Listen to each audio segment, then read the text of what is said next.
अनुषंगाने स्वाभिमान शेतकरी संघटनेबरोबर आमची बोलणी सुरू आहे.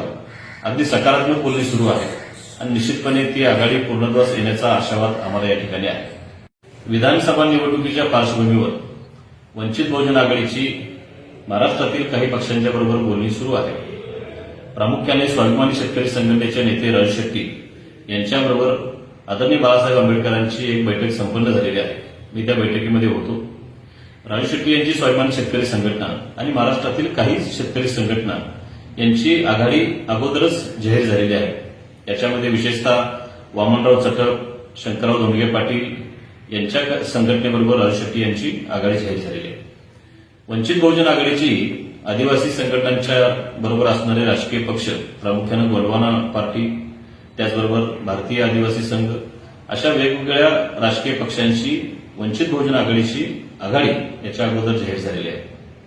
या सर्व पार्श्वभूमीवरती स्वाभिमानी शेतकरी संघटनेबरोबर विशेषतः राजू शेट्टी यांच्याबरोबर आघाडी करताना काही अडचणी त्यामध्ये निर्माण झाल्या. त्यामध्ये विशेष करून वामनराव चटप, की जे राजू शेट्टी यांच्याबरोबर आहेत, की जे राजौरा मतदारसंघामधून विधानसभेची निवडणूक लढवणार आहेत, तिथे वंचित बहुजन आघाडीने गोंडवाना पार्टी यांच्याबरोबर आघाडी केली असल्यामुळे आणि त्यांना ती जागा देण्याचा शब्द वंचित बहुजन आघाडीने दिल्यामुळे वामनराव चटप असतील किंवा लोहा मतदारसंघामधून शंकरराव धोंडगे पाटील असतील, या मतदारसंघामध्ये इतर काही पक्षांना, इतर काही संघटनांना शब्द दिल्यामुळे ती आघाडी त्यांच्याबरोबर विदर्भ आणि मराठवाड्यामध्ये होऊ शकली नाही.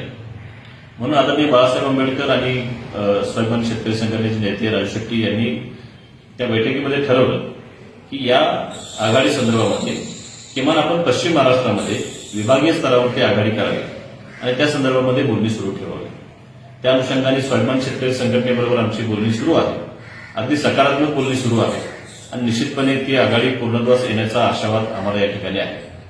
आदरणीय राजू शेट्टींनी काही इतर राजकीय नेत्यांची नावं त्यांच्या बाईटमध्ये घेतली की ज्यांच्याबरोबर वंचित बहुजन आघाडीने चर्चा करायला पाहिजे. विशेषतः मनोज जरांगे पाटील असतील, बच्चू कडू असतील. मुळामध्ये बच्चू कडू यांच्याबरोबर वंचित बहुजन आघाडीची बोलणी होऊ शकत नाही. बच्चू कडू अकोल्याचे पालकमंत्री असताना वंचित बहुजन आघाडीच्या कार्यकर्त्यांना त्यांच्याकडून त्रास झालेला असल्यामुळे आमचा अकोल्याचा आणि अमरावतीचा युनिटचा बच्चू कडू यांच्याबरोबर आघाडी करण्यासाठी तीव्र विरोध आहे. त्यामुळे वंचित बहुजन आघाडी बच्चू कडूंच्या बरोबर चर्चा केलेली नाही.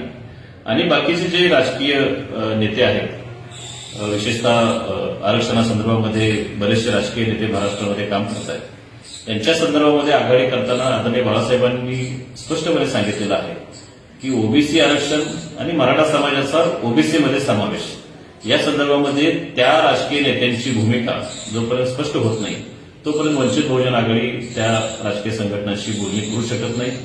म्हणून त्या सर्व राजकीय संघटनांशी बोलणी करण्याऐवजी आमची फक्त राजू शेट्टी यांच्याबरोबर चर्चा सुरू आहे आणि निश्चितपणे ती सकारात्मक दिशेने सुरू आहे आणि त्याच्यातून चांगला निष्कर्ष निघेल असा आशावाद आम्हाला या बैठकीच्या माध्यमातून वाटतो. धन्यवाद.